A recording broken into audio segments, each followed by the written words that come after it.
Hello, I am Lavanya. Welcome to Yuvras Infotainment channel. మన భూమి నుండి నింగిలోనికి చూస్తే అందమైన చందమామ మనకు కనిపిస్తూ ఉంటుంది. కానీ ఇక రాబోయే రోజుల్లో అది కూడా మనకు దాదాపు 2 నెలల పాటు ఇంకొక చందమామ కూడా ఆకాశంలో కనువిందు చేయనుంది. అవును, భూమికి ఇక నుండి 2 చందమామలు ఉండబోతున్నాయి. మనం ప్రత్యక్షంగానే నేకడైతోనే మనం ఎంచక్కా చూసేయచ్చు. అది కూడా 2 నెలల కాలం పాటు. సాధారణంగా మనం కానీ వేరే గ్రహాల మీద ఉండి ఉంటే ఆయా గ్రహాల ఉపరితలం నుంచి మనం ఆకాశంలోనికి చూస్తే సహజ ఉపగ్రహాలు కనిపిస్తూ ఉంటాయి. మన సౌర వ్యవస్థలో దాదాపు 185 సహజ ఉపగ్రహాలు గ్రహాల చుట్టూ తిరుగుతూ ఉన్నాయి. ఇంతకీ సహజ ఉపగ్రహం అంటే ఒక గ్రహం చుట్టూ పరిభ్రమించే ఖగోళ వస్తువును సహజ ఉపగ్రహం అని చెప్తాం. భూమికి ఉన్నటువంటి సహజ ఉపగ్రహం పేరు చంద్రుడు. చంద్రుడు భూమి చుట్టూ తిరుగుతూ ఉంటాడు. భూమికి ఉన్న ఏకైక న్యాచురల్ శాటిలైట్ చందమామ చంద్రుడే. ఇక ఒక్క చంద్రుణ్ణి చూసి బోర్ కొట్టే వాళ్లకు శుభవార్తనే చెప్పాలి. ఎందుకంటే ఇక 2024 అక్టోబర్ నవంబర్ నెలల్లో 2వ చందమామని కూడా చూసేయచ్చు.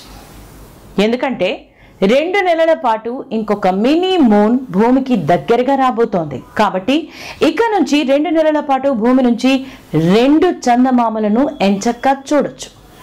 ఈ 2వ మూన్ పేరు 2024 PT5. అసలు ఇంతకీ ఈ 2వ మూన్ కథ ఏంటి? ఇలా ఎన్నేళ్లకోసారి ఇలా జరుగుతూ ఉంటుంది అని ఎన్నో ఆసక్తికరమైన విషయాలను మనం ఈరోజు ఈ ఎపిసోడ్లో తెలుసుకుందాం. ఇక్కడ చూస్తున్నట్టుగా గ్రహాలు ఏర్పడేటప్పుడే ఆస్ట్రాయిడ్ బెల్ట్స్ కూడా ఏర్పడతాయి. అయితే ఈ ఆస్ట్రాయిడ్స్ అనేవి పరిమాణంలో గ్రహాలతో పోలిస్తే చాలా చిన్నవిగా ఉంటాయి. అందుకే వీటిని మినీ ప్లానెట్స్ అని కూడా పిలుస్తూ ఉంటారు. ఈ ఆస్ట్రాయిడ్స్ అనేవి 3 కేటగిరీస్గా వర్గీకరించారు. ఆస్ట్రాయిడ్ బెల్ట్స్ లో ఎక్కడైతే అత్యధిక సంఖ్యలో ఆస్ట్రాయిడ్స్ అనేవి ఎక్కువగా ఉంటాయో, అంటే జూపిటర్ కి మార్స్ కి మధ్య ఉండేటటువంటి ఏరియాలో ఉంటాయో అదే ఆస్ట్రాయిడ్ బెల్ట్ గా చెప్తాం. ఇక్కడ దాదాపు 1.1 మిలియన్ ఆస్ట్రాయిడ్స్ అనేవి ఇక్కడ ఉంటాయని సైంటిస్టులు అంచనా వేసి చెప్తున్నారు. ఇక ఇంకొక తరహా ఆస్ట్రాయిడ్స్ ట్రోజన్ ఆస్ట్రాయిడ్స్. సూర్యుని చుట్టూ తిరుగుతున్నటువంటి గ్రహాల చుట్టుపక్కల తిరుగుతూ ఉండేటటువంటి ఆస్ట్రాయిడ్స్ అన్నమాట. అంటే బృహస్పతి అంటే జూపిటర్ కి ముందు వెనక కూడా అనేకంగా ఈ ట్రోజన్ తరహా ఆస్ట్రాయిడ్స్ ని మనం చూడొచ్చు. ఇక 3వ కేటగిరీకి చెందినటువంటి ఆస్ట్రాయిడ్స్ నియర్ ఎర్త్ ఆస్ట్రాయిడ్స్. ఈ తరహా ఆస్ట్రాయిడ్స్ అనేవి చాలాసార్లు భూమికి అత్యంత చేరువలోనికి వచ్చేస్తూ ఉంటాయి. కొన్నిసార్లు భూమికి చేరువ నుంచి వెళ్ళిపోతాయి. మరికొన్ని అయితే ఏకంగా భూమి యొక్క అట్మాస్ఫియర్ లోనికి ప్రవేశిస్తూ దూరం అవుతూ ఉంటాయి. ఇలాంటి వాటినే పొటెన్షియల్లీ హజార్డస్ ఆస్ట్రాయిడ్స్ గా పిలుస్తాం. ఈ తరహా ఆస్ట్రాయిడ్స్ అనేవి దాదాపు 1400 వరకు ఉన్నాయి. ఇప్పుడు ప్రస్తుత పరిస్థితిని అంచనా వేసి చూస్తే ప్రస్తుతం భూమి ఒక ఖగోళ అద్భుతాన్ని చూడబోతోంది. అదే ఒక టెంపరరీ సెకండ్ మూన్ ని చూడబోతోంది. దీన్ని మినీ మూన్ అని, అలాగే సైంటిస్టులు పేరు పెట్టిన పేరు 2024 PT5 అని పిలుస్తున్నారు. సో ఈ మినీ మూన్ అంటే ఒక పెద్ద ఆస్ట్రాయిడ్ అని చెప్పాల్సి వస్తుంది. సన్ కి ఎర్త్ కి మధ్యన ఈ ఆస్ట్రాయిడ్ అనేది వస్తుంది. భూమి సూర్యుని చుట్టూ తిరుగుతుంది. మూన్ అనేది భూమి యొక్క గురుత్వాకర్షణ పరిధిలోనికి లోబడి తిరుగుతూ ఉంటుంది. ఇప్పుడు ప్రస్తుతం చెప్తున్న మినీ మూన్ అనేది ఇప్పుడు భూమి యొక్క గురుత్వాకర్షణ పరిధిలోనికి వస్తూ వెళుతుంది. అంటే సెప్టెంబర్ 29వ తేదీ నుంచి నవంబర్ 25వ తేదీ వరకు ఈ మినీ మూన్ అనేది భూమి మీద ఉన్న మనకు కనిపిస్తుంది. అంటే దాదాపు 50 రోజుల కన్నా ఎక్కువగానే మనకు దర్శనమివ్వనుంది. ఇంతకీ ఈ 2024 PT5 అనేది ఏంటది అంటే, ముందుగా నాసాకి చెందినటువంటి అట్లాస్ ద్వారా, అట్లాస్ అంటే asteroid terrestrial impact last alert system, దీని ద్వారా ఈ 2024 PT5 ని కనుగొన్నారు. అది కూడా ఈ ఆగస్ట్ 7వ తేదీనే గుర్తించారు.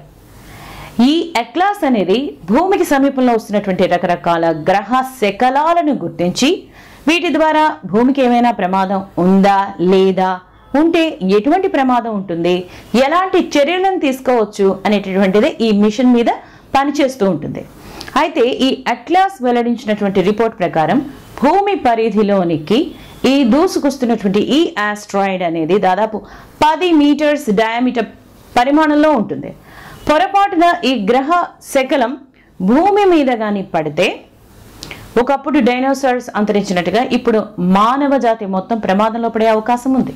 కానీ అదృష్టవశాత్తు ఈ ఆస్ట్రాయిడ్ అనేది భూమి పరిధిలోనికి వచ్చినప్పటికీ భూమి మీద మాత్రం పడటం లేదు. ప్రస్తుతం ఈ మినీ మూన్ అనేది ఎర్త్ తాలూకా గ్రావిటీలో 53 రోజుల పాటు ఉండనుంది. అయితే ఇది చందమామ భూమి చుట్టూ తిరిగినట్టుగా మాత్రం ఇది భూమి చుట్టూ ఫుల్ ఆర్బిట్ మాత్రం తిరగదు.